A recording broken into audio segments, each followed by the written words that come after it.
Buenas noches a todos, soy Gervasio Díaz Castelli, soy psicólogo y estoy acá en Argentina y hoy vamos a hablar de trastorno de ansiedad y pánico con la psicóloga cognitivo-conductual Joana Sakalovich, autora también de un libro llamado Terapias de Bolsillo. Y ya nos vamos a conectar, ya vamos a pedirla,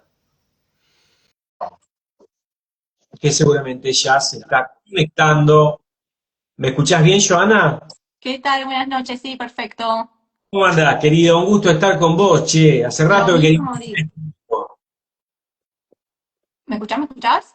Impecable. Perfecto. Sí, No bueno, usas mi primer vivo acá, el vivo, mirá, debutando.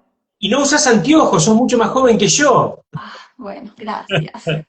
Che, bueno, nada, recién hice tu presentación. La verdad que es un gusto para mí estar con vos. Sigo mucho tu contenido, las Gracias. conceptualizaciones que vos hacés sobre la psicología. Y bueno, hoy vas a ser la protagonista y la gente te quiere conocer, mi público te quiere conocer y seguramente la gente de tu red me va a terminar conociendo a mí un poquito. Pero la verdad que estaba pensando en lo siguiente, ¿no? La gente en general en Argentina tiene como bastante claro lo que es la corriente del psicoanálisis, porque es como el paradigma o la corriente imperante, ¿viste? Ujú. A veces por ahí no sabe la gente que hay diferentes enfoques terapéuticos, que está la Gestalt, que está la teoría sistémica, que está la teoría, por ejemplo, cognitivo-conductual, en la cual vos te ves evidentemente quizá más representada. Ujú. Entonces, la primera pregunta que te hago para que la gente te conozca y para que la gente conozca desde dónde vos trabajás es qué es la psicoterapia cognitivo-conductual, antes de meternos en el tema de la ansiedad y el pánico. Ok, buenísimo. Bueno, la terapia cognitivo-conductual es una terapia que tiene base, tiene evidencia científica, quizás a diferencia del psicoanálisis, que se basa en un constructo teórico que es el inconsciente, y trabaja principalmente sobre tres ejes que son los pensamientos, las emociones y las conductas. ¿Sí? Los que son más de mi época, como digo yo, es como si fuera el negativo de la foto, estos tres ejes que nos sirven para pensar distintas situaciones cotidianas. Y el postulado un poco sería que nosotros ni tenemos ansiedad, ni sufrimos, ni nos alegramos por lo que efectivamente pasa en la realidad, sino por cómo nosotros pensamos e interpretamos esa realidad. Y eso es lo que hace que dos o más personas vivan exactamente la misma situación e incluso de forma totalmente antagónica, y uno se ponga contento y que otro se sienta triste frente a la misma situación. Entonces, esos pensamientos, esa forma que nosotros tenemos de interpretar la realidad, genera y despierta en nosotros emociones. Si esto que parece tan abstracto, digo, tiene mucho correlato fisiológico, digo, se liberan sustancias en nuestro cerebro cuando está pasando todo eso, y esas emociones impactan directamente en nuestra conducta. Entonces, por poner un ejemplo, ¿no? Para que se entienda, si yo pienso, algo malo va a pasar, mira si me pasa esto, tengo miedo, esto es peligroso, me va a ir mal mañana en la entrevista de trabajo. Si yo pienso de esa forma, la emoción que empiezo a desprender es la ansiedad. Y con Sí. esa emoción, digo, va a condicionar mi conducta. Yo no voy a ir fresca y relajada, no a esa entrevista, sino que puede ser que vaya con nervios o que incluso piense en directamente no presentarme a esa entrevista. Entonces, trabajamos mucho sobre esos tres ejes y es una terapia mucho más breve, más dirigida, digo, los objetivos están mucho más delimitados. El rol del terapeuta es mucho más directivo y más activo. Eh, Sí. Se hacen ejercicios entre una sesión y otra porque lo que postulamos es que como queremos generar cambios en los patrones de pensamiento, en las formas de conducta, eso tenemos que entrenarlo. Entonces no alcanza solo con la sesión que uno lleva a cabo, sino que se van haciendo ejercicios y tareas entre una sesión y otra, todo es charlado y consensuado. Y hay distintas técnicas que están estudiadas y que están probadas con diferentes estudios de que funcionan para trabajar en ciertos cuadros. Entre ellos, los trastornos de ansiedad, los trastornos de pánico, trastornos de alimentación, trastornos de estrés postraumático, etcétera. Para la psicología cognitivo-conductual entonces no existiría la realidad objetiva, sino diferentes interpretaciones de un hecho real, ¿no es cierto? Claro, exacto. O sea, nosotros salimos los dos de este vivo y vos vas a tener pensamientos, a lo mejor para vos salió bárbaro, estuvo genial, a la gente le encantó, entonces salís como entusiasmado y decís, bueno, voy a planificar un próximo vivo con otro terapeuta cognitivo-conductual. Y yo puedo decir, no, estuve re mal, no transmití bien, no fui clara con los conceptos y salgo re bajoneada y digo, nunca más hago un vivo. Decimos, pero si los dos vivimos exactamente lo mismo, bueno, pero cada uno lo pensó desde otro lugar y sobre puntualmente eso se trabaja mucho, la forma en que uno está pensando esa realidad. No porque uno quiere cambiarlo y, como algunos dicen, ¿no? Que en la terapia cognitivo-conductual es muy robótico, uno crea imagen y semejanza. No, está buenísimo pensar, pero cuando uno tiene esos pensamientos automáticos que los dominan y que está con ansiedad todo el tiempo, uno trata de revisar un poco esos pensamientos para vivir más liviano, básicamente. Vos sabés que yo soy muy ecléctico, ¿no? Yo creo que finalmente yo un 70% de mi trabajo lo hago desde la psicología cognitivo-conductual, ¿no? Me gusta también lo sistémico, algunos elementos para leer la novela familiar del sujeto del psicoanálisis me gusta también para leer algunos elementos. Yo Ujú. me considero muy ecléctico, para leer la transferencia, donde el sujeto repite, que en última instancia eso está refundado y reteorizado también en la psicología cognitivo-conductual. No es que, esto hay que aclararle a la gente, no es que la psicología cognitivo-conductual es parricida en relación al psicoanálisis. No. No, es que a veces venden como un Boca River, como si fuera uno u otro. A ver, yo estudié en la UBA y la formación es mayoritariamente en psicoanálisis, pero bueno, yo lo que sentí es que después a la hora de intervenir o para trabajar con ciertos cuadros, me faltaba un poco de herramientas, entonces vine a complementarlo y como decís vos, digo, hay situaciones que uno las lee quizás desde otro marco y también uno se sigue formando y va incorporando otras herramientas. Pero bueno, a la hora de pensar ciertas situaciones, y más hoy, ¿no? Como un poco con el tema que nos convoca hoy, que hay tantas consultas sobre ansiedad y yo siento que a nivel recursos y herramientas y éxito terapéutico que dicen los pacientes, funciona bastante bien esta terapia. Exactamente, yo creo que el psicoanálisis te da un marco teórico interesante para pensar el sufrimiento humano, pero las herramientas de la psicología cognitivo-conductual son impresionantes, ¿no? Uh -huh. Y metiéndonos un poquitito más en el tema, ¿no? ¿Cómo podrías vos definirme lo que es la ansiedad? Como para entrar en tema, ¿no? ¿Cómo me podrías definir lo que es la ansiedad? Y la ansiedad tiene que ver con esta preocupación, este miedo constante por cosas que pueden pasar en la línea de lo catastrófico, Sí, pensando siempre a futuro y con el complemento de algo malo va a pasar, pero yo no voy a poder resolverlo. exacto. Como digo yo un poco en criollo, es como que la cabeza siempre está 10 pasos más adelante de lo que va a pasar o de lo que uno cree que va a pasar. Y generalmente uno termina diciendo, bueno, y al final eso terrible que me imaginé que iba a pasar no termina pasando. Eh, ¿Podríamos pensarlo como una emoción o como un estado afectivo? y la emoción es como algo breve ahora, cuando uno lo está sosteniendo permanentemente del pensamiento y todo el tiempo tenés este patrón de preocupaciones de que algo malo va a pasar y se termina convirtiendo en un estado afectivo, en algo crónico que acompaña a la persona. Ay, que yo te trampeo, yo sé las respuestas, pero estamos jugando, ¿no es cierto? Estamos jugando para que la gente pueda entender, porque para mí es mucho más que una emoción. Hay gente que la teoriza como una emoción. Para mí termina deviniendo en un estado afectivo. La gente asocia el afecto a un abrazo, no, no. Hay un estado afectivo, que es como una sensación permanente, emocional, que se termina cronificando, que para mí es más un estado afectivo que una emoción. Una emoción Ujú. es una emoción Es ultra transitorio. es algo más transitorio. Decime, Joana, ¿en qué lugar, dentro de lo que son tus consultas, de ponerle el bruto de los pacientes que a vos te consulta, ¿en qué lugar ubicás los trastornos de ansiedad? Y hoy es el número uno en consultas. La ansiedad, Totalmente. ya creo que a partir de pandemia, ansiedad y podemos decir después estados depresivos es lo que más consultan hoy. Creo que tiene que ver un poco, ¿no? con el estilo de vida, ¿no? que uno lleva, pero principalmente, digo, en la forma en que uno encara, en la forma en que uno piensa las situaciones, ¿no? El otro día una paciente me dice, bueno, me fui de vacaciones con la expectativa de, bueno, ahí sí no voy a tener ansiedad, ¿no? Estoy relajada, estoy en la playa con un licuado. Sí, pero la ansiedad tiene que ver con una cuestión interna, ¿no? Con pensamientos, o sea, quizás podemos diferenciar del estrés, ¿no? Que la demanda viene más de afuera, ¿no? Entonces sí, estoy trabajando bajo mucho estrés, me voy de vacaciones y el estrés baja.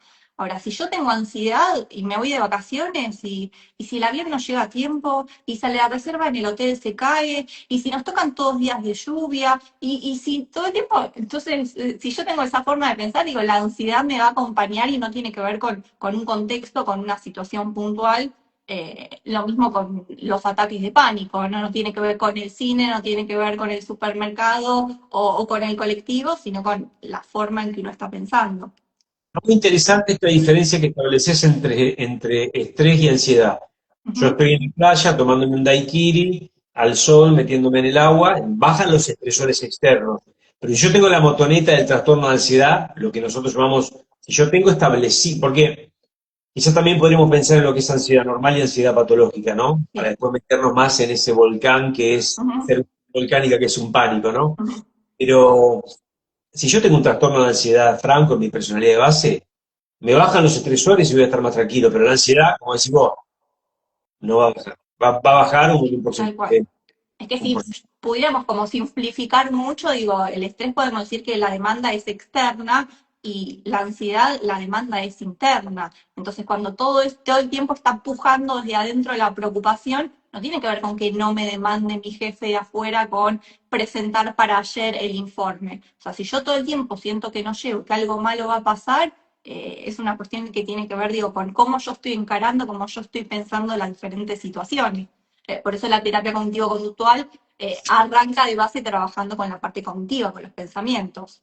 Exactamente. No, yo por ahí pensaba que el síntoma, como dicen los médicos, patognomónico, ¿no? Que sería lo específico del cuadro Sí, del trastorno de característico. ansiedad, es la preocupación permanente, Sí, tal cual. ¿no? Por Sí, sí, todo y sí. por nada, por todo y Sí, que a por nada. veces se disfraza un poco cuando, viste, los pacientes dicen, no, es que yo tengo la intuición, tengo una premonición, que algo malo va a pasar. Y es como que la preocupación se va disfrazando de diferentes formas, pero tiene que ver con esto, con esta forma de pensar de que es la preocupación permanente, es lo que comanda. Es lo que comanda, sí, hasta por momentos los pacientes entran en el territorio del misticismo, ¿no? Como diciendo, hay la intuición que yo tengo casi esotérica de que algo malo va a pasar, Claro, ¿viste? no me tengo que subir a este avión porque yo tengo la sensación de que algo va a pasar y me tengo que bajar y es la cabeza que todo el tiempo está diciendo que algo malo va a pasar y cuando uno le pregunta al paciente, pero ¿ya te pasó antes? Sí. ¿Y terminó pasando algo malo en ese avión? No. Y después es, sí, yo sé que es mi ansiedad, pero bueno, no lo pude evitar en ese momento. ¿Cómo tenés vos pensado? Porque cada uno le busca una vuelta a eso, ¿no? Viste que si bien, si estamos hablando de la psicología cognitivo-conductual, tenemos mucho más asidero científico, pero ¿cómo ubicás vos la etiología, digamos, la causa, un poquito? De cuando una persona, uno dice, bueno, esta persona que me viene a ver no está transitando un cuadrito de ansiedad normal que podemos tener todos. Ponele, no sé, tenemos que hacer esta charla y es esperable que podamos tener un poquito de ansiedad antes de empezar la charla, porque tenemos ganas que la gente se lleve Ujú. herramientas, nos gusta hacer las cosas bien. Una cosa es una ansiedad normal que todos podemos transitar, y otra cosa es la ansiedad patológica como diagnóstico, ¿no? Eso es importante decirle que la gente pueda diferenciar ansiedad normal de patológica, ¿no? Que cuando se Sí. instala ya a lo largo del tiempo y es algo crónico. Ujú. ¿Cómo pensamos la etiología, la causa de lo que sería que una persona termina deviniendo y siendo portadora de un trastorno de ansiedad generalizado? A ver, hoy hablamos del concepto de epigenética, ¿no? De que uno tiene como cierta cuestión genética, hereditaria, y que puede tener la tendencia a, pero sin duda la variable ambiental tiene mucho peso. Digo, por eso me refería a esto del contexto, ¿no? Cuando uno está todo el tiempo bajo esta cuestión catastrófica y depresión y de estrés, obviamente eso colabora mucho más. Pero yo voy principalmente a buscar un poco esto de la forma en que la persona está pensando, ¿no? Esta cuestión catastrófica, esta cuestión del patrón de pensamiento, que cuando uno piensa en el pensamiento, esto que te decía que parece tan abstracto, son neuronas que se están conectando. Entonces, cuando un paciente llega por consultas de ansiedad, esa forma de pensar no arrancó hace 2 semanas, o sea, data de hace muchos años. Entonces, es un patrón que se va reforzando permanentemente. Entonces, cuesta un montón desarraigar eso. Entonces, cuando empezás a charlar y empezás a ver cómo piensa diferentes situaciones, ahí empezás a captar esto de los patrones. Sí, o puede colaborar, que uno diga, sí, porque en mi casa todo el tiempo me decían, cuidado, no toques esto, que es peligroso, que algo malo va a pasar, y lo refuerza, ¿no? Pero quizás, como te decía, en este tipo de terapias no vamos tanto al pasado, o sea, no es que entender la causa del problema lo termina resolviendo, sí colabora, ¿no? Entender que uno viene de una familia y que uno rastrea, ¿no? Antecedentes de mamá ansiosa o abuelo ansioso y cómo uno fue educado y cómo creció, pero después tiene que ver con cómo uno lo termina encarando y cómo uno termina pensando esas situaciones. Exactamente, la vez pasada habrás visto, porque nos seguimos en nuestras publicaciones, yo puse, no, hice un video de un minutito y medio que decía, no nos volvemos tan locos con la causa, y buscar la causa, y buscar la causa, no sé si lo habrás visto ese video. Sí. A ver, es importante, sí, la novela familiar. Si yo me crié en un ambiente de una madre hiperansiosa que me decía, cuidado, vas a ensuciar, vas a manchar, ten cuidado, se te va a caer, vas a guardar para acá. No, te vas a... Una madre que está en estado de alarma permanente en relación, por ejemplo, a mis cuidados, y sí, ahí tengo un factor ambiental determinante, pero está Ujú. también genético, o sea, lo cierto es que eh, una diferencia me parece radical de la terapia cognitivo-conductual es que no nos enredamos tanto en por qué terminaste teniendo este cuadro, sino qué Sí. podemos hacer más en el aquí y el ahora, ¿no? Sí, yo tengo a veces pacientes que me dicen, bueno, yo ya sé que la culpa de todo la tiene mamá, pero bueno, ¿y ahora qué hago con esto, no? Un Carajo, poco la búsqueda de herramientas, ¿no? Porque convengamos que entender la causa del malestar no lo termina resolviendo, o sea, hay que trabajarlo. Sí, obviamente hay situaciones donde hay que volver para atrás, donde hay que hacer ciertas elaboraciones, pero no por entender de dónde viene, ya está, listo, desapareció la ansiedad. Este, y quería retomar esto que vos decías, ¿no? Del tema de la alarma, ¿no? Porque la ansiedad es un sistema de alarma que todos tenemos. Y es adaptativa la ansiedad, es lo que permite que si estamos ante una situación del peligro, el cuerpo pueda reaccionar con lucha o con huida. El problema es como decís vos, digo, cuando se convierte en algo patológico, porque esa alarma está tan sensible que suena todo el tiempo y te dice fuego, fuego, cuando apenas hay un poquito de humo, o ni siquiera. un fósforo. Este, Sí. Acá yo claro, tal. estoy escuchando, estoy disociado. Mientras que te escucho, voy leyendo un poquitito lo que la gente nos comenta, Ah, porque me ok. gusta. Mucha gente que me dice que leyó tu libro y que es excelente, che. Ay, bueno, ¿Cómo se llama tu gracias. libro? ¿Cómo, cómo? ¿Cómo se llama tu libro? Terapia de bolsillo. Y más o menos contar la estructura del libro. Es un libro bastante práctico en el sentido de poder entender un poco cómo funciona la mente y brindar herramientas que se puedan aplicar en el día a día.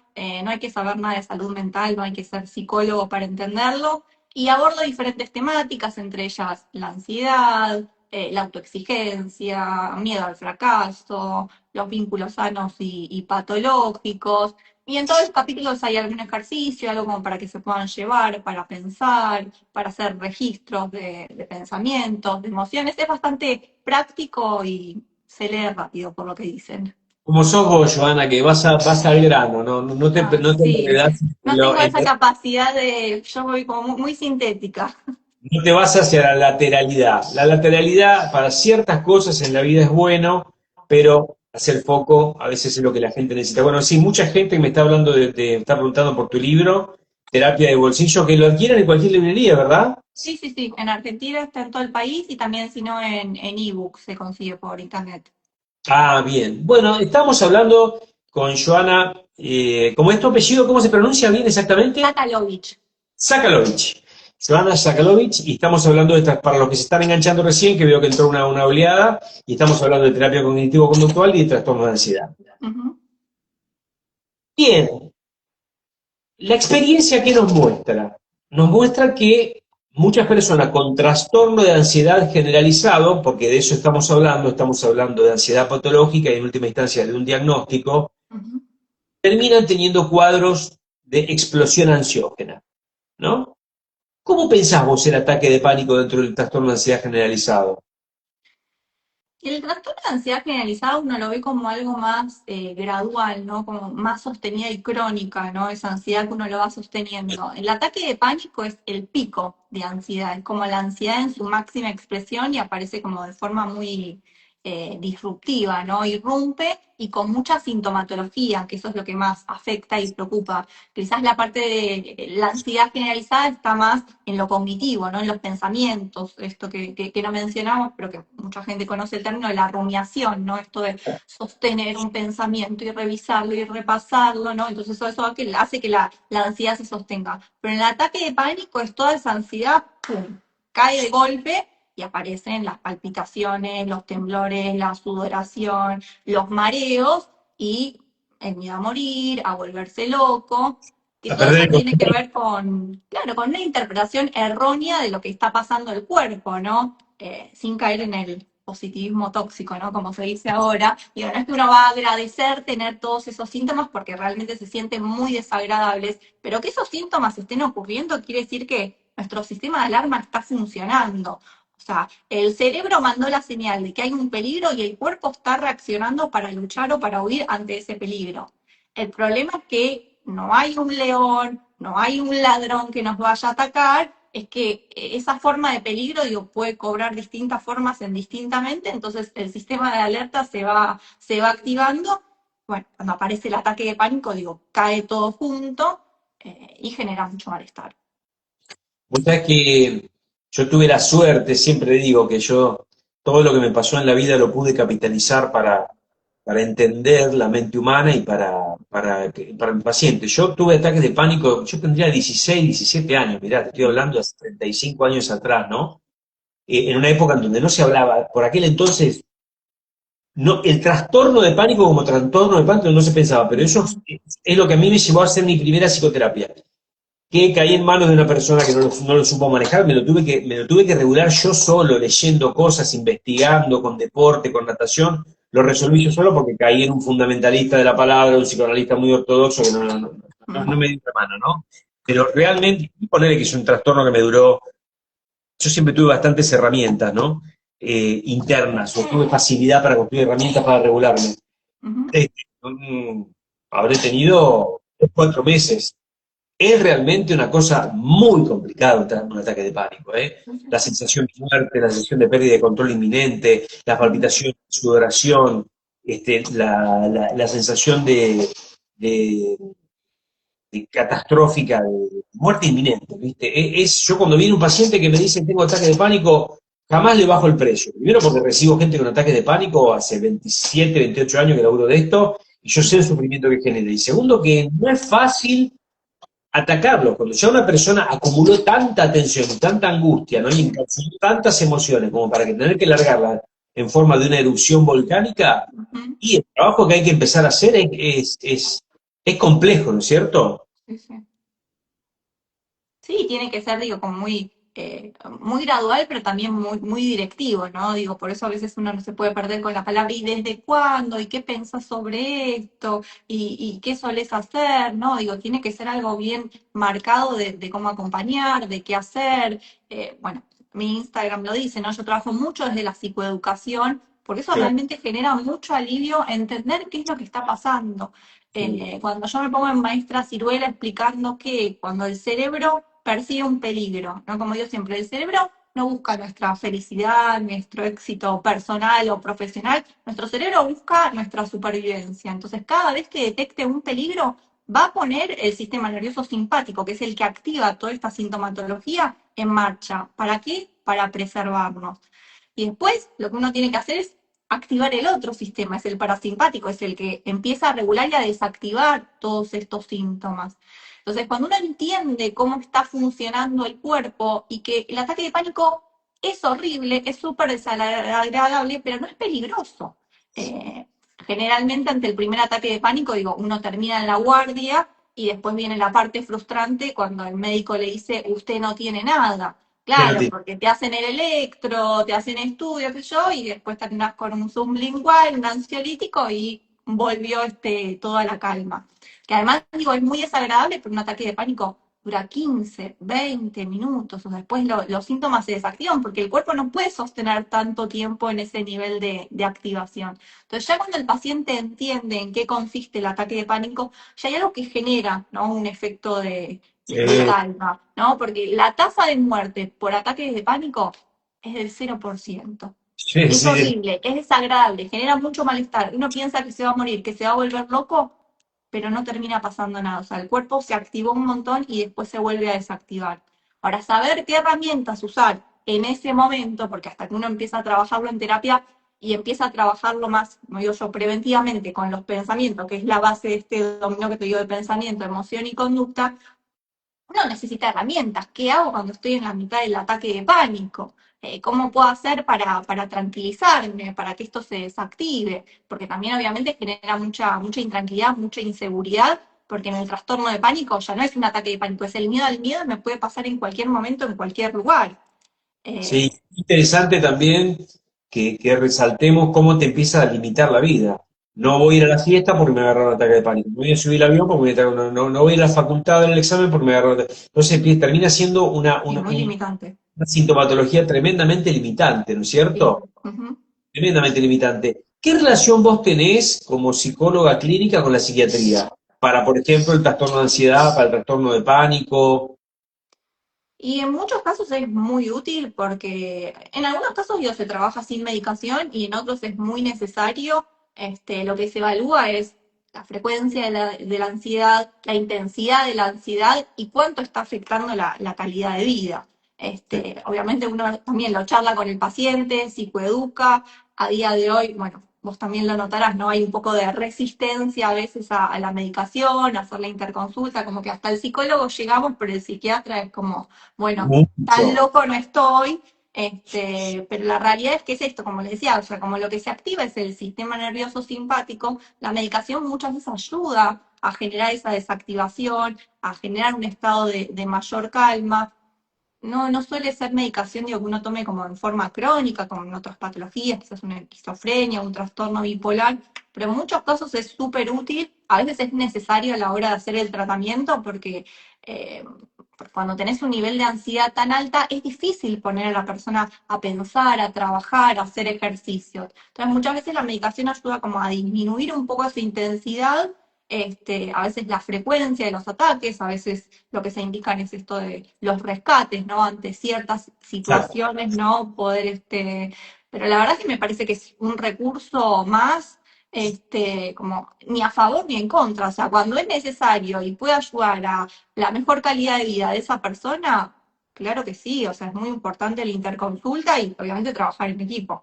Y trabajar en equipo es Sí, fundamental. O sea que yo sí. tengo mis dos psiquiatras con los cuales laburo permanentemente, pim, pam, pum, pum, y trabajamos y pensamos el caso. A mí me parece importantísimo. Importantísimo. La cuestión de la respiración, ¿qué lugar le das en la cuestión de la persona? A mí me gusta mucho esto de psicoeducación que vos tenés. Yo también soy muy maestro de psicoeducación, me encanta. Yo creo que al caos, cuando le metemos palabras y psicoeducamos y le explicamos y nos tomamos el tiempo, mire, lo que usted tiene está, me parece, tiene que ver con esto, estos pensamientos. A mí me parece que la psicoeducación es fundamental para que la persona pueda meterle razón a la emoción, Totalmente. Sí, ¿no es cierto? sí, sí. Pero me olvidé que te iba a preguntar. ¿Qué te iba De a la preguntar? respiración me decías. De la respiración, sí. Sí, a ver, como decías, cuando se empieza a activar el sistema nervioso, porque empieza a percibir que hay un peligro, lo que nosotros tenemos que hacer es activar el otro sistema, que es el parasimpático, es el que nos ayuda a entrar en relajación. Entonces, cuando uno habla de las respiraciones, que hay distintos tipos, ¿no? Esto de 4-4-4, 4-3-4, que tiene que ver con inhalo, sostengo y después exhalo, lo que uno le está mandando la señal al cerebro es tranquilo, no hay peligro, está todo bien. La realidad es que si uno está en peligro porque alguien lo está corriendo, porque le va a generar algún daño, o estás en la mitad de la selva y te encontrás con un león, no tenés posibilidad de respirar en forma pausada y tranquila. Y en ese sentido es bastante fácil engañar al cerebro, ¿no? Digo, uno está respirando y por más que esté súper nervioso y alterado, la información que lees, no hay peligro, entonces eso ayuda a empezar a desactivar de forma gradual los síntomas. Como digo yo, no es como cuando te dolía la panza de chico que te daban un tecito, como bueno, ya se te va a pasar. Digo, esto tiene una explicación neurocientífica de por qué con la respiración ayuda. No es que la activación total que tuviste la vas a bajar de golpe, pero sí gradualmente se haces. unas respiraciones pausadas, si encontrás un lugar tranquilo, si puedes buscar a alguien con quien hablar, alguien que te pueda acompañar en ese momento, que te transmita esta idea de no hay peligro, es tu cuerpo que se activó, pero se va a volver a desactivar. Tenemos que transitar este momento y lo que tenemos que evitar es esto, digo, que siga creciendo, ¿no? El pico, porque cuando alguien con la mejor intención te dice, cámbiate ya que nos vamos a la guardia, lo que está haciendo con eso es reforzar más el peligro de la sensación de que algo malo va a pasar y en ese caso lo que hay que hacer es todo lo contrario, es demostrar que respiremos juntos, está todo bien, dame la mano, te doy un vasito con agua, acompañar y transitar ese momento hasta que el cuerpo en algún momento vuelve al estado de calma. Vos sabés que estabas hablando y me estaba acordando del primer ataque de pánico que yo asistí. Mm. Estaba viniendo un paciente panicoso para el consultorio, yo vivía al lado, yo tenía el consultorio al lado, bueno, al lado de un lugar donde había una reja, una especie de plaza, ¿no? Y me llama el tipo, te hablo de 1000 años atrás, balbuceando. Estoy acá, tal cosa, y me tira a la intersección de las calles. Yo y bajé del consultorio. El tipo estaba agarrado a una reja con un ataque de pánico. Me acuerdo que le digo, tranquilo, tranquilo, tranquilo, Claudio, suponete que se llama Claudio. Y lo abracé y me puse a respirar. Lo abracé. La gente de afuera veía una escena que era Claro. extraña, dos tipos grandes, ¿viste? Abrazados así a las 12 del mediodía. Y vamos a respirar, vamos a respirar, vamos a respirar, vamos a respirar, vamos a respirar, así lo arropé como si fuese un bebé, ¿viste? Lo contuve. Yo recién empezaba, pero ya tenía herramientas, ¿no? Respiramos, respiramos y nos fuimos yendo al consultorio para tener la charla. El tipo estaba agarrado en las rejas sintiendo que se moría. Mirá lo que me hiciste acordar.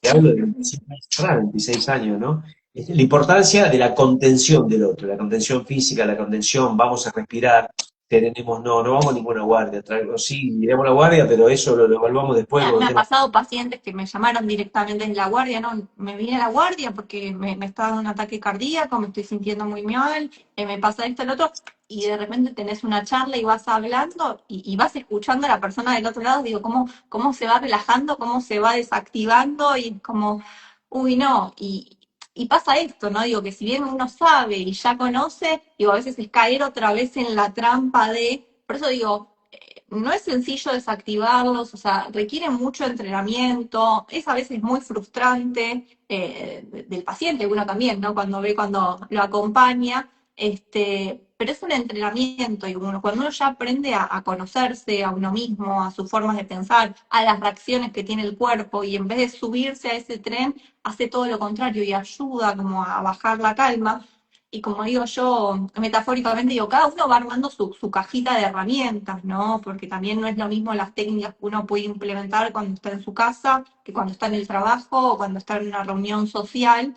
Pero digo, conocerse y saber cuáles son las cosas que le funcionan. Porque si bien hay herramientas que están probadas, cada persona es única, ¿no? Hay gente que le sirve un montón la meditación, que se relaja. Hay gente que me dice, no, Joana, yo con esa vocecita que me habla, no me puedo relajar. Listo, perfecto. Digo, cada uno va encontrando sus propios recursos, pero está bueno conocerlos, probarlos y después ver que sí, y que no. Y también es nuestro rol ofrecerle toda la paleta de recursos, ¿no? Yo, por ejemplo, en mi caso, me acuerdo que a mí me fue por el deporte. Ujú. Para mí el deporte es una gran plataforma de descarga de tensión psíquica. Entonces, es sentido común. Para una persona que sufre trastorno de ansiedad generalizado con trastorno de pánico, eventuales trastornos de pánico o que entró en una zona de trastorno de pánico. Si yo tengo un psiquismo descargado, si yo tengo un psiquismo descargado con actividad física, con sexualidad, con trabajo, pero sobre todo actividad física, ¿no? Es mucho menos probable que yo acumule la suficiente tensión como para tener un pico de Ah, tensión que derive en un ataque de pánico. Para mí la actividad física Joana, yo a mis pacientes, a todos, les indico actividad física, y por sobre todo los que tienen trastorno de ansiedad. sí, claro. Y vos sabés que a veces a la persona que viene con una depresión, moverlo es un laburo que Cuesta cuesta más más. tiempo. Pero el ansioso a veces se engancha y dice, sí, Gervasio, me fui a correr, me fui a trotar, me saqué una clase de natación o me metí en una clase de spinning, como que hay que estar más rápido, ¿no? Y algunos te dicen, no, pero cuando estaba haciendo la clase de spinning me agarró como un cosito, pero la pude llevar, después transpiré, me duché y me sentí bárbaro. Inmediatamente empujar a que el consultante intente, como pueda, a su tiempo, la actividad que le guste, pero transpirar, descargar, sería activar fisiológicamente eso mismo que activa el ataque de pánico, la Ujú. taquicardia, activarlo pero sanamente, ¿no? Claro, sí, sin dudas. Sí, sí. Y conocer esto también, digo, que la activación del cuerpo no es mala. Porque como decíamos, en el ataque de pánico, digo, todo está haciendo, uno le empieza a tener miedo al cuerpo y empieza a interpretarlo de forma errónea, ¿no? Me está dando una ACV, me está dando un infarto. Y en realidad es el cuerpo que está funcionando y a veces uno nota la misma taquicardia cuando está haciendo ejercicio y dice, ah, bueno, no es mala, es el cuerpo que por el ejercicio terminó pasando eso. Y coincido plenamente, ¿no? Digo, todos tenemos capacidad, ¿no? Para tolerar la ansiedad y un montón de estados de ánimo y de malestar hasta cierto punto. Ahora, cuando eso se empieza a desbordar, porque uno no tiene una forma de descarga desde lo físico, desde lo cognitivo, y que eso no implica que todos tenemos que ir a terapia todo el tiempo, pero tener cómo compartir, cómo hablar, escribir, encontrar recursos, digo, para poder canalizar todas estas cosas que a uno le pasan por dentro. Por eso digo, uno vive como en una época donde hay mucha demanda, hay mucho estrés, hay muchas cosas, y hay que tener un poco ese cable a tierra y esa descarga, y coincido con vos, ejercicio físico para todos, con ansiedad, sin ansiedad, o sea, es otra cabeza. Sí, sí, acá estamos leyendo. Chicos, pueden ir preguntando las cosas que quieran. Acá ya hay cosas que nos preguntan que ya las... eh, acá me dice, los fierros, diría Gervasio, que me quedó grabadísimo. Se ve que acá hay una paciente que yo le recomendé que haga fierros. Todos me dicen 100% práctico el libro de Joana. Al parecer tu libro gusta mucho, lo tengo que leer, no lo pude leer todavía. Bueno, Tenía hay pensado leer tiempo. esta entrevista, pero ya lo voy a leer porque me interesa mucho tu conceptualización. Este, a ver, a ver, a ver, a ver. ¿Qué ejercicio nos mandan para un ataque de pánico? Bueno, cuando se puede respiración. Yo a veces, por ejemplo, la semana pasada me llamó una persona con ataque de pánico desde el aeropuerto. Me llamó y lo primero que le pregunté es, ¿con quién estás? ¿Quién estás? A ver qué red yo tenía alrededor, porque por ahí estaba solo, por ahí estaba con el novio, ¿no? Y ahí empecé el laburo de contención, ¿no? Y Claro. incluía a la persona que tenía al lado. Ahí en la llamada, le poné manos libres, poné video y hagamos una charlita los tres. ¿Con quién estás? Me salió a preguntarle eso, ¿viste? Esto ya es Ujú. oficio, Sí, sí, ¿no? ¿Quién está? Porque yo podía estar 5 minutos porque estaba por entrar a un espectáculo y la persona se tenía que quedar con alguien que la coaché. claro. ¿Entendés? Y ahí hicimos un laburo los tres y la persona se logró serenarse y se pudo ir de su viaje y qué sé yo. Pero la respiración en el momento, intentar que respiren, me parece que es como lo más, la primera indicación, ¿no es Sí, cierto? es muy útil. Después está la técnica del grounding, que también la llaman de los cinco sentidos o 5 4 3 2 1, que tiene que ver con activar los sentidos en ese momento, porque cuando uno está ante ese malestar, uno conecta, es como que se desconecta de ese presente y empieza a conectar con estos pensamientos que dicen, te vas a morir, te estás volviendo loco, te va a dar un infarto, algo malo está pasando. Cuando uno activa los sentidos, lo que hace es obligadamente llevar la mente a lo que está pasando ahora. Entonces implica esto, activar la vista, el oído, el gusto, el tacto. Entonces empieza a buscar, no sé, para la vista. Empieza a buscar alrededor mío 5 cosas que sean de color negro. Las nombro para adentro o para afuera. Empiezo a ver 4 cosas que puedo tocar, 3 cosas que puedo leer. Entonces, en eso lo que va pasando es, la cabeza se va de la atención de me voy a morir, algo le está pasando en mi cuerpo, y empieza a entrar en contacto con lo real, con lo que efectivamente está pasando, es, no me estoy muriendo, es el cuerpo que está sobreactivado. Entonces, al poner la atención en otra cosa, ese pico de ansiedad empieza a disminuir y obviamente acompañado, como decís vos, con la respiración, los síntomas empiezan a desactivar. Y esto que les decía antes, esto tan desagradable dura unos minutos, o sea, después ya el cuerpo no soporta, ¿no? En este estado de todo el tiempo estar bombeando y se desactiva. Por eso también los pacientes después dicen que es como si les hubiera pasado un camión por encima después de tener un ataque de pánico, porque la movilización es enorme.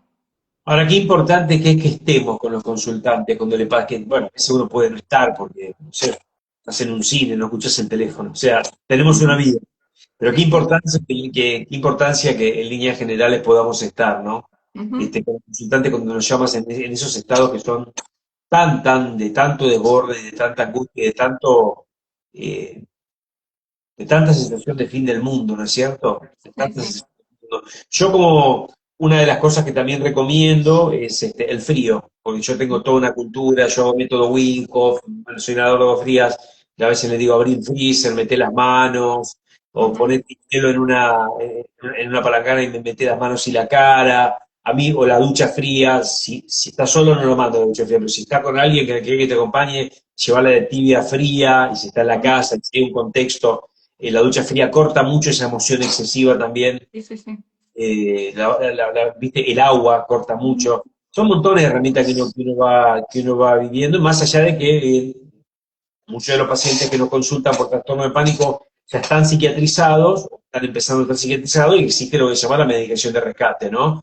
Que es Ujú. tomar un igual, porque a veces no alcanza con las herramientas de la palabra que podemos darle nosotros, ¿no es Tal cierto? cual, sí, sí. Sí, y también esto de la práctica, ¿no? Digo, porque a veces, digo, uno termina acompañando, pero después cuando te cuentan que pudieron hacer las respiraciones o pudieron implementar técnicas y pudieron desactivar y darse cuenta que se venía el ataque de pánico, y o desactivarlo antes, o que tuvieron la activación en el cuerpo, pero que no lo vivieron de esa forma tan catastrófica, entonces nada, se acoplaron a que el cuerpo reaccionara de esa forma sin desesperarse, entonces el ataque de pánico pasó mucho más rápido y sin ese nivel de malestar.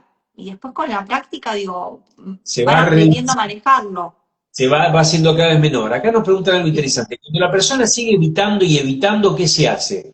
Y acá entiendo que esta pregunta de Valeria tiene que ver cuando ya se empieza a instalar una conducta evitativa limitante en la vida, ¿no? Ujú.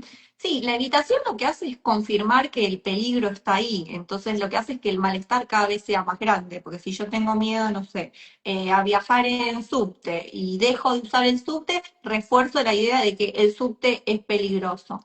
Entonces, lo que trabajamos es lo que se llama la exposición gradual, ¿sí? Uno va trabajando con diferentes técnicas para que la persona finalmente pueda llegar a hacer eso.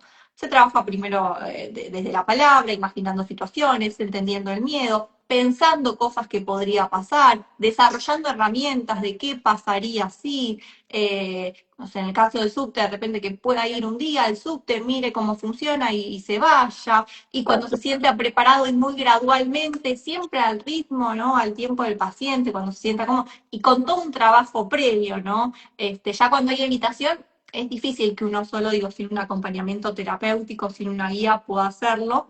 Este, hasta que en algún momento, bueno, viajar una estación sola, solo una estación. Entonces la persona empieza a pensar que eso tan temido que iba a pensar que no podía afrontar y que iba a ser terrible, porque ahí muchas veces lo que se pone en juego es la ansiedad anticipatoria. No pienso que algo va a pasar, o sea, y todavía no apareció la ansiedad, pero yo ya sé que no voy a poder y que eso va a ser peligroso. Entonces uno lo va haciendo, lo va planificando gradualmente como para erradicar la evitación, porque la evitación lo que hace es que se siga perpetuando, ¿no? El problema. Que es lo habitual, ¿no? Cuando uno le tiene miedo a algo, cuando ve un peligro, es voy para otro lado, listo, lo resuelvo. Lo resuelvo en el corto plazo, pero después a largo plazo, como te digo, se reafirma el peligro y aparte de lo que decíamos al principio, cada vez hay más barreras. Porque hoy es el subte, pero mañana es el colectivo y después es el auto. Y llega un momento que si no voy caminando no puedo ir a ningún lado. Entonces termina siendo muy, muy limitante. Yo Pero me se acuerdo, trabaja y se supera eso. yo me acuerdo de un trabajo que hice que era un cuadro de fobia a volar con ataques de pánico. Tenía una fobia franca. Me acuerdo que hicimos un laburo de exposición gradual juntamente con otro. Yo en ese lugar estaba de acompañante terapéutico, no de psicólogo. Ajá. Y hacíamos laburitos de tomarnos un taxi y ir al aeroparque. Mi rol era ese. Íbamos a tomar un café. Ujú. Aeroparque a tomar un café y Sí, a ver sí. cómo salió el vuelo. Y empecé y charlar de la cuestión de los aviones y de las estadísticas, que viste que en Fobia Volar se trabaja mucho con estadísticas, se trabaja mucho con Sí, sí. Psicoeducación también, sí. educación, y mi rol era todos los domingos ir con esta persona en el parque a tomar un cafecito hasta que finalmente, después juntamente con el psiquiatra, con el Ajá. psicólogo y con otro acompañamiento, a mí me tocó hacer un primer vuelo con él a Rosario. Mirá. ¿Entendés? Un vuelo cortito, de nada, 35 minutos, 40 minutos a Rosario, pero fue todo un trabajo de exposición gradual, trabajábamos Claro. también Sí, con sí, sí. películas, con libros que hablaban de eso. La exposición gradual está bueno que lo traiga porque a veces yo me olvido, que es una técnica que se usa mucho, pero me olvido de mencionarla, pero es fundamental. Sí, o Para sea, está bueno hacer hincapié en la parte gradual, ¿no? Porque a veces los pacientes como se asustan, ¿no? ¿Cómo que voy a tener que hacer esto? No, es muy de a poco. Entonces uno se va exponiendo y va perdiendo, ¿no? Como ese miedo, o a veces digo, queda un resto de ansiedad, no es que uno después termina disfrutando a lo mejor el vuelo, o en algunos casos hasta sí, porque a veces es la idea de que cuando nunca se subió a un avión. Pero después de tanto exponer, digo, hay algo de eso donde el cuerpo se termina acostumbrando y se le pierde ese miedo al ansiado, a veces ni aparece directamente. A mí se me hacía muy difícil porque el cuerpo no me dejaba de temblar y, bueno, no me dejaba... El tembleque es tan... La erupción de angustia, de ansiedad y de tensión es tan brutal que termina gobernando el polo motriz. Por eso el Ujú. sacudón físico. Es una especie de desorganización motriz muy grande, ¿no? Que es Ujú. ese temblor, ¿no? Sí, Y y la por eso la difusión... sensación de pérdida de control, porque cuando ya el cuerpo empezó a reaccionar, o sea, es muy difícil de poder frenarlo y por eso la persona se asusta tanto ante todo ese alboroto que tiene el cuerpo. Pero como decíamos antes, o sea, es desagradable, pero no es peligroso porque no va a terminar pasando nada, la persona no se va a morir de un ataque de pánico. Y acá nos traen algo interesante, Joana, que es la disociación, que es Ujú. como el miedo a la fragmentación, ¿no? Una especie de esquizofrenia artificial y explosiva, fragmentar mi yo, ¿viste? Nos hablan Sí, de la pasa disociación. que dentro de los síntomas del ataque de pánico está, por un lado, la desrealización y la despersonalización. La desrealización, esto que los pacientes a veces dicen, siento como si estuviera en un sueño, como si estuviera en la Matrix, o sea, estoy en mi casa, pero no me termino de hallar bien, esa es la desrealización, que es un síntoma típico del ataque de pánico, y después la despersonalización, esta sensación de me veo a mí misma desde afuera, ¿no? Como si puedo ver mi cuerpo, lo cual es sumamente desagradable, preocupante, entonces todo eso realmente está pasando. A ver, no todos tienen todos los síntomas, ¿no? De los criterios diagnósticos del ataque de pánico, pero cuando eso pasa, la persona lo interpreta como, me estoy volviendo loco, o sea, yo de esta no vuelvo, porque es muy desagradable, digo, sentir esos síntomas. Mirá qué pregunta interesante nos hace Patti. ¿Cuál es la diferencia entre un ataque de pánico y un ataque de ansiedad?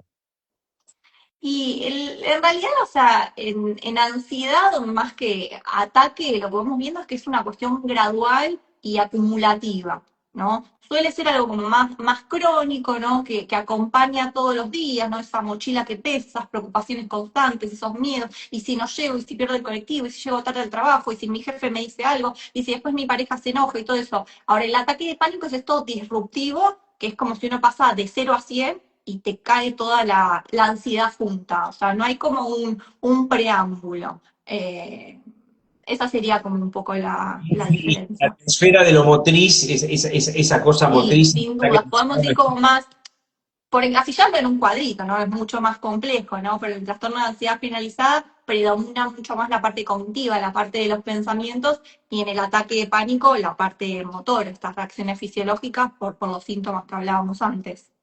Exactamente, todos podemos tener un eventual pico de ansiedad. Está dentro las emociones o los estados normales que podemos transitar los seres humanos. Tal cual. Ujú. De una situación compleja, extrema, difícil en la vida, una emergencia, podemos transitar o una, un- una situación objetivamente real, externa y angustiante, todos podemos experimentar ansiedad. Ujú. Distinto cuando se instala la ansiedad, repetimos, cuando se instala la ansiedad como algo crónico, cuando la ansiedad escala hacia lugares inmanejables y limitantes, ¿no? Ujú. Sí, también esto que vos decías, por ejemplo, de la actividad física, ¿no? Digo, si bien hay herramientas y técnicas que uno puede implementar en el momento mismo, cuando está experimentando la ansiedad o el ataque de pánico, lo ideal es trabajar en hábitos saludables para que, por decirlo de alguna forma, preventivamente uno no llegue a estos estados, ¿no? Porque cuando uno está en vínculos sanos, hace actividad física, puede poner en palabras lo que le pasa, hablando con alguien, yendo a una terapia, escribiendo, come de forma saludable, es más raro que aparezcan estos cuadros, ¿no? Como no sé qué, hay como un reel ahora que está muy de moda, tuve un ataque de pánico de la nada, y después ponen de la nada estas imágenes, no sé, mucho desborde laboral, o de comer comida chatarra, o no hacer ejercicio, o pasar mucho tiempo en redes sociales. Entonces también está muy ligado a lo que uno va haciendo, ¿no? Esto que yo decía de la terapia cognitivo-conductual de pensamiento, emoción y conducta. Además de este pensamiento catastrófico, tiene mucho que ver las conductas que uno implementa en el día a día, ¿no? El estilo de vida. ¿Cómo vive? Mira, acá dice, buenas noches. ¿Por qué se presentan en momentos en que uno se siente tranquilo? ¿Por qué qué? ¿Por qué los ataques de pánico se presentan en momentos que uno se siente tranquilo? Yo ahí respondería, a veces uno se siente bien, pero no está bien. Mm. ¿No es cierto? Por ahí estoy tranquilo. Sí, pero vos estás bien. ¿Cómo es tu vida? ¿Cómo es tu estilo de vida? Por ahí Sí, tal estás cual. en el sillón sedentario, te sentís tranquilo, pero estás junta es la tranquilidad que precede a la tormenta, ¿no es cierto? A Primero, mí me primera. encanta esta frase que dice, ante la quietud, la mente se inquieta. Entonces, a veces pasa mucho, ¿no? Esto, no sé, el domingo a la tardecita, que bueno, con tus vivos se hace más llevadero, ¿no? Hay gente, dice, que cuenta que se empieza a bajonear, la pasa bien el fin de semana, sale, hace planes, descansa, pero en ese momento es como que aparece a veces la sintomatología o el malestar, porque cuando uno empieza a maquinar, esto, a rumiar, a traer ciertos pensamientos, a revisar situaciones que estuvieron mal, a ponerse a pensar en todo lo que viene por delante en la semana. Entonces, a veces uno tiene muy naturalizados esos pensamientos automáticos, ¿no? Que van cayendo permanentemente. Y aunque uno no los note y crea que es de la nada, esa irrupción tiene que ver con cosas que uno viene, como decimos, sosteniendo hace tiempo y aparte porque las trajo a la mente. Entonces llega un momento que el cerebro no diferencia pensamiento de realidad. Entonces yo puedo pensar que algo malo va a pasar y puedo sentirme tan mal, yo puedo pensar que mañana mi jefe me va a despedir y yo puedo experimentar los mismos síntomas de ansiedad como si estuviera frente a mi jefe y me dice, estás despedida. Entonces Claro. yo puedo estar tranquila, quietita en mi casa, en calma, pero la cabeza arrancó a funcionar y puedo experimentar los síntomas. De hecho, me imagino alguna vez te habrá pasado, ¿no? Digo, que un paciente se sesión te diga, estoy con sintomatología en este momento. Sí, claro, porque estamos evocando y estamos trabajando sobre esas cuestiones y el cuerpo se empieza a sentir en peligro, pero también le estamos demostrando que no pasa nada, que no es un peligro, que solo es un pensamiento, es una idea, no está pasando. Exactamente. Interesante. Che, es un tema, bueno, para nosotros es apasionante, Sí. obviamente. Para vivirlo es complicado. Sigo leyendo, sigo leyendo, sigo leyendo. Muchísima gente enganchada. Es importante aclarar, porque muchos me están preguntando, este vivo queda grabado en mi muro, en mi feed, en mi muro de Instagram y en el muro de Joana. Ella después que terminemos el vivo me tiene que aceptar una colaboración y si yo no lo sé hacer, mañana a la mañana mi community manager ya lo está haciendo, pero yo sé hacerlo y vos lo tenés que aceptar para que Perfecto. quede. O sea, el asma o la sensación de ahogamiento tiene relación con la ansiedad.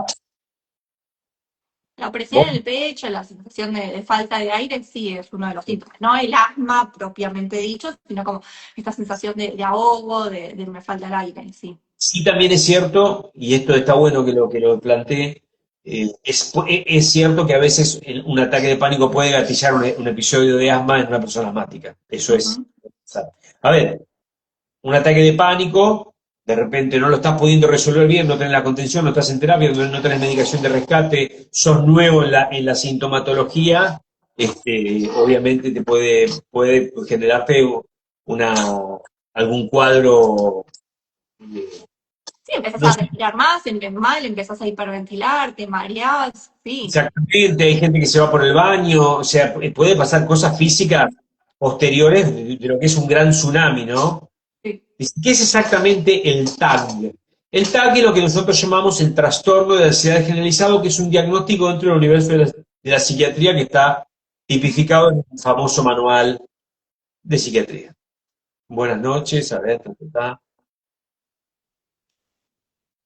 bueno, la gente se reengancha. Una psicotesis quiere. Una psicoterapia cognitivo-conductual quiere descartar en mí. ¿Mm? Descartar en mí, no sé que después aclararnos un poquito más. En cuanto al DSM-5, ¿qué piensan? ¿Se puede seguir apoyando criterios de ansiedad considerados en el actual reevaluado Lo tenés bien leído el DSM-5? Yo la verdad que no. Me Para manejo con... meterme puntualmente en los criterios y eso, no. No, No. prefiero tan específico no entrar.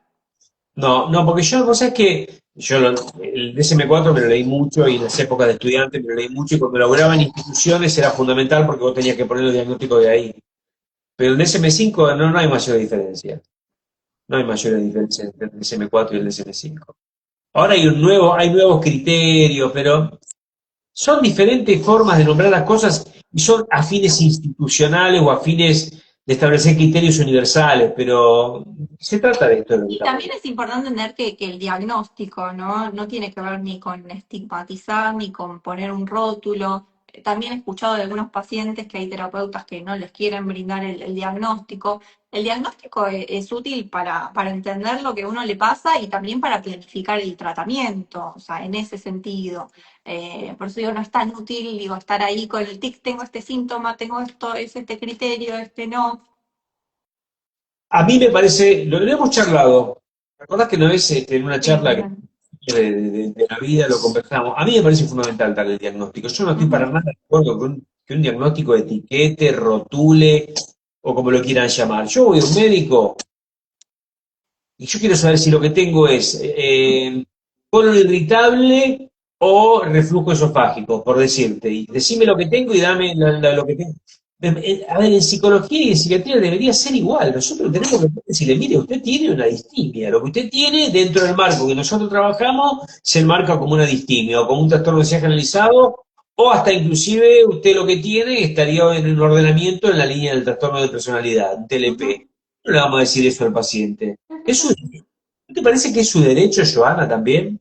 Es que sí, claramente es el derecho del paciente saber qué y tener el mejor tratamiento en función del diagnóstico. También es cierto que no siempre se arriba a un diagnóstico porque a veces no alcanzan, ¿no? Con los criterios que hablan del DCM o CIE-10 y o uno seguía con los criterios diagnósticos para poder llegar a un diagnóstico, pero hay pacientes que tienen síntomas de ansiedad, síntomas de depresión, pero uno no llega a hablar de, por ejemplo, un trastorno de ansiedad generalizada.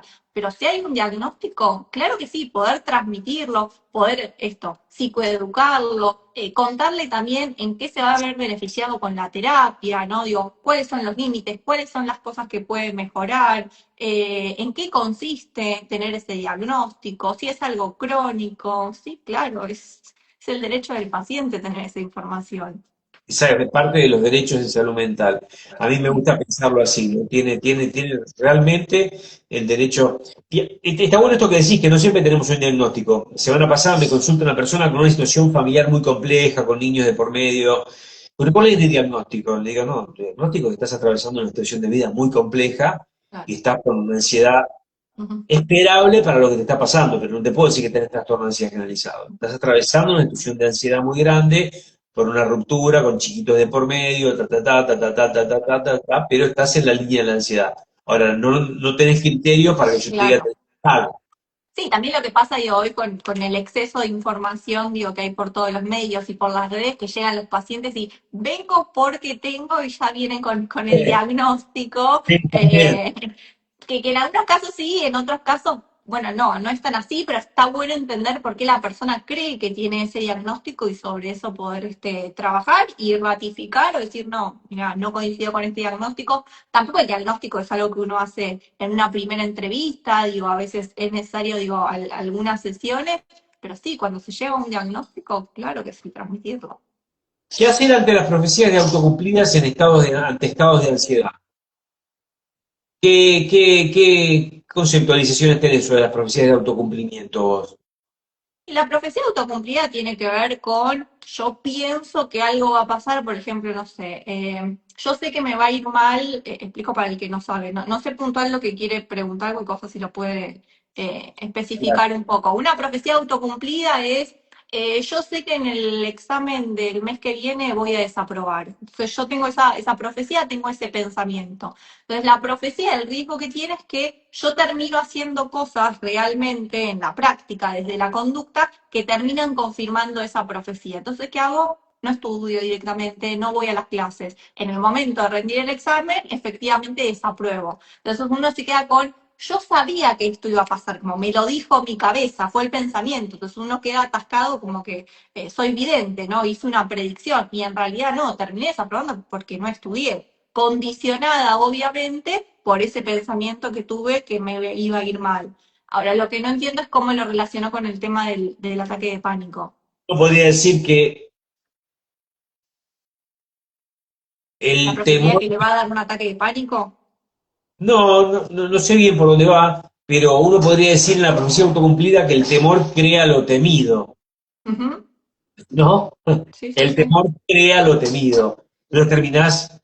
¿Un ataque de pánico puede derivar en una psicosis? Bueno, es una pregunta compleja, ¿no? Mm. Eh, psicótico no es quien quiere, sino quien puede, digamos, ¿no? Quien tiene estructura para armar un episodio Tal de cual. psicosis. Una persona con un potencial de construir una psicosis latente puede armar con cualquier episodio, se le puede desencadenar una psicosis, con un Sí, con cuadro un de... brote agudo por sustancias también puede ser. Exactamente, por fumarse un porro, que hoy por hoy estamos con muchos episodios de psicosis tóxicas por la marihuana. Sí, Psicosis tóxica que ya termina siendo de psicosis estructural, que la persona tenía latente claro. el potencial psicótico y a partir de meterse una Y sustancia con esto lo psicótica, desencadenó, sí. como por ejemplo hoy, la vez pasada hablaba en la tele de eso, ¿no? Hoy por hoy la marihuana es una bomba atómica, porque no es la marihuana que había cuando yo crecí en las calles del conurbano bonaerense. Hoy es una marihuana llena de potenciadores, de anabolizantes, tiene un potencial psicoactivo demencial y puede producir, por supuesto, episodios psicóticos, sí. Pero en sí, que un ataque de pánico pueda producir, no, puede generar una sensación de despersonalización.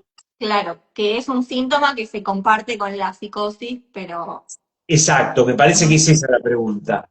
Me parece que es esa la pregunta. Vamos a ir haciendo las últimas dos preguntitas y ya vamos terminando, porque más de una hora la gente no puede mantener la atención. Se empiezan ahí, ya los conozco el ritmo de mis. Viste que hoy por hoy, lo mismo los podcasts, 45 minutos, una hora, y ya está. Un docente me dijo una vez, cuando más conoces al paciente, más difícil va a ser diagnosticar. No, no, no, yo creo que cuando más conoces al paciente, más fácil es diagnosticar. Me parece que es una frase rebuscado de un psicólogo medio raro. No, yo cuando más conozco al paciente, más fácil se me hace el diagnóstico. A ver, también está eh, los años de experiencia. ¿Vos qué edad Sí, a tenés? ver, también es tener el conocimiento de los cuadros, entonces saber qué es lo que uno va a buscar, entonces uno empieza a tener como un cuadro en mente y empieza a buscar esos criterios y va indagando un poco en función de eso. Pero no, o sea, nosotros trabajamos conociendo a la persona y con esa información es que uno va a poder llegar al diagnóstico. No coincido demasiado con No, esa frase. coincido. Es que no hablamos mucho, pero se entiende, queridos televidentes, que nosotros trabajamos vía empatía.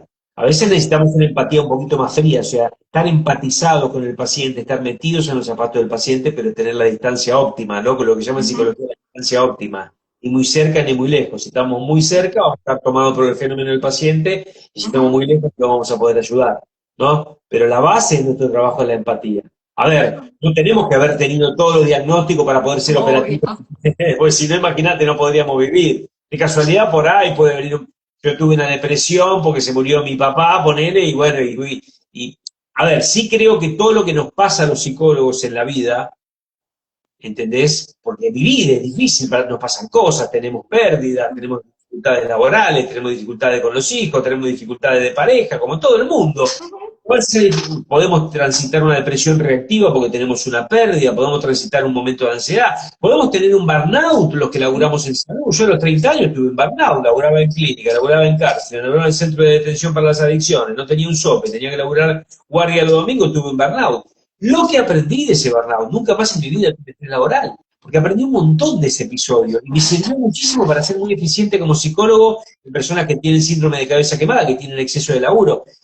Lo que tiene de bueno, no sé si coincidís conmigo, que todas las experiencias de vida que hayamos transitado en la línea de lo negativo y también de lo positivo, del gozar de la vida, nos hacen mejores en nuestro trabajo, ¿no es cierto? Sí, sin duda, como decís vos, digo, no hay que pasar por todo el DCM, digo, para poder atender pacientes, pero no es lo mismo atender a un paciente que tiene depresión habiéndolo pasado que es simplemente, digo, conocer en qué consiste.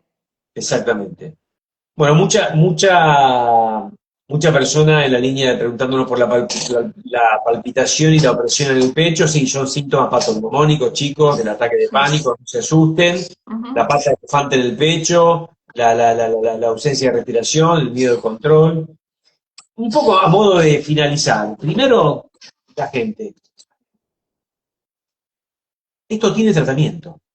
Ujú. Y hay tratamientos muy eficientes y nosotros recomendamos las terapias breves. Puede ser sistémica, pero recomendamos las terapias breves. Me parece que para trastorno de ansiedad y de pánico la terapia cognitivo-conductual no hay con qué darle. A mí, este es mi humilde, digamos, una psicoterapia que use bastantes herramientas de la terapia cognitivo-conductual. Se arma el diagnóstico, hay un tratamiento, hay derivación al psiquiatra para el aspecto psicofarmacológico si hace falta porque los ataques de pánico son muy limitantes y muy que te impiden Ujú. la vida. Se construye un vínculo con un terapeuta, hay futuro, hay esperanza. Digo, a mí me gusta siempre dejar esto en los vivos, ¿viste, Joana? Porque la persona Ujú. que está transitando, que vive con mucha ansiedad, que eventualmente tiene pánico, entra con mucha facilidad en la nube negra de que esto no se me va más. Pero Sin quizá porque, duda. no, porque está haciendo, por ejemplo, una terapia psicoanalítica hace 7 años que no le ofrece una solución concreta. Ujú. Sí, Y a sí, veces sí. es bueno la interconsulta, probá con otro tipo de terapeuta, con otro tipo de corriente teórica. Sin dudas. Sí. Yo creo que somos una de las pocas profesiones, digo, que nos tienen a veces tanta fe, porque a veces, viste esto, llegan pacientes y te dicen, bueno, hace años que estoy trabajando sobre esto y sigo con el mismo malestar. ¿Y por qué seguís así? Digo, ¿por qué seguís en ese lugar? Digo, hay otros tipos de terapias, o sea, esto de la terapia cognitivo-conductual que yo te decía al principio que tiene base y evidencia científica, digo, hay estudios que se realizaron, que se observa qué es lo que pasa en la amígdala, ¿no? Que es la estructura del cerebro que se hiperactiva cuando uno tiene ansiedad, qué es lo que pasa después de aplicar ciertas técnicas, hacer ciertos tratamientos. Entonces digo, nada, quien quiera, digo, puede investigar también en mis redes, en YouTube, yo subo también mucho contenido psicoeducativo explicando sobre eso. Y obviamente también siempre es el derecho del paciente cuando consulta con un profesional conocer el marco teórico, dónde estudió, su número de matrícula, me voy un poco por las ramas quizás con esto, ¿no? Pero es muy importante que sepan o qué es lo que esperan de una terapia. Yo siempre después, en la primera sesión, los últimos minutos, explico qué es lo que escucho, una pequeña evolución, qué es lo que pueden esperar con la terapia, qué es lo que se puede trabajar, ¿no? Porque a veces, viste, llegan pacientes y dicen, vengo porque quiero dejar de pensar. No, mira, yo con eso no te puedo ayudar, te puedo ayudar a trabajar sobre tus pensamientos, a encontrarles un rumbo, a cuestionar, no se puede dejar de pensar. Lo mismo con ciertos cuadros, ¿no? Digo, entender qué es lo que podemos trabajar, cuáles son las limitaciones, y esto es el derecho del paciente de saber su diagnóstico, en manos de quién se está tratando, que hoy pasa mucho también en redes, ¿no? Que uno se arma un Instagram y no saben quién está del otro lado, hay muchos que ni ponen el número de matrícula. Entonces digo, averigüen y si algo no les funciona, porque también esto que decías de la empatía, el vínculo terapéutico es fundamental. Entonces, más allá del marco teórico, es uno se abre, uno viene con sufrimiento, con malestar. Y está bueno sentir que del otro lado alguien escucha, da herramientas y se siente bien. Si no, como digo yo, aliento al casting de psicólogos a seguir buscando, a encontrar el espacio en donde se sientan cómodos, donde puedan construir. Obviamente el vínculo no se construye en una primera sesión, pero uno se va dando cuenta, ¿no? Si se siente cómodo, si cree que se puede trabajar en equipo. Y si no, a seguir buscando porque hay tratamientos que son muy efectivos. Y bueno, sí, obviamente yo recomiendo porque lo veo en el día a día con mis pacientes, se ve el cambio, funciona. Pero bueno, si están con este malestar, si se sintieron identificados con algo de lo que estuvimos hablando hoy, que puedan hacer una consulta con psicólogo, con psiquiatra, porque después digo, uno va derivando o va orientando, ¿no? Qué tipo de tratamientos recomienda, pero el no esperar a que se pase solo, porque no, al contrario, digo, se sigue como reforzando con el tiempo. Qué lindo, la verdad que me encanta lo práctica que sos, Joana, Gracias. lo clara que sos para explicar, lo fácil que haces las cosas, por eso tenés el éxito que tenés como profesional y en tus redes también, porque evidentemente la gente capta que Mm. vas muy al grano y que no andas con vueltas en en un mundo en donde está demasiado enredado Ujú, creo, y me incluyo, que nosotros somos profesionales que tratamos de que la gente se enrede menos, ¿no? sin Este, duda. pero me encanta la personalidad que tenés. Contale a la gente entonces tu Instagram, tu YouTube, tus podcasts, Me contale un pueden poquito. encontrar como Psicoeducación Hoy en Instagram, podcast en Spotify, en YouTube. Mi libro es Terapia de Bolsillo, un poco en esta misma línea, ¿no? Como viene en lenguaje sencillo para poder entender, para poder incorporar herramientas para el día a día. Así que bueno, son todos bienvenidos a sumarse a la comunidad. Che, ¿y hace cuánto que sacaste tu libro? El año pasado, El año pasado, mirá qué bien, mirá qué bien. ¿Qué editorial lo sacaste? con Penguin. Sí, sí, sí, sí, ok, ok. Mirá qué lindo. Yo también hice un libro, por ahí lo tengo. Ujú. Qué lindo que es escribir un libro, ¿no? Qué proceso Sí. completo. Yo me metí en un tubo, me acuerdo, me metí en una especie de tubo de pasión y estuve un año metido en ese proyecto. Fue un hijo, te juro que fue un hijo. Y ahora estoy ahí esbozando otro segundo libro sobre... Viene. Sí, sí, sí, bien, vengo ahí, viste que a mí me encanta ¿Se escribir. puede Bueno, spoilear la temática?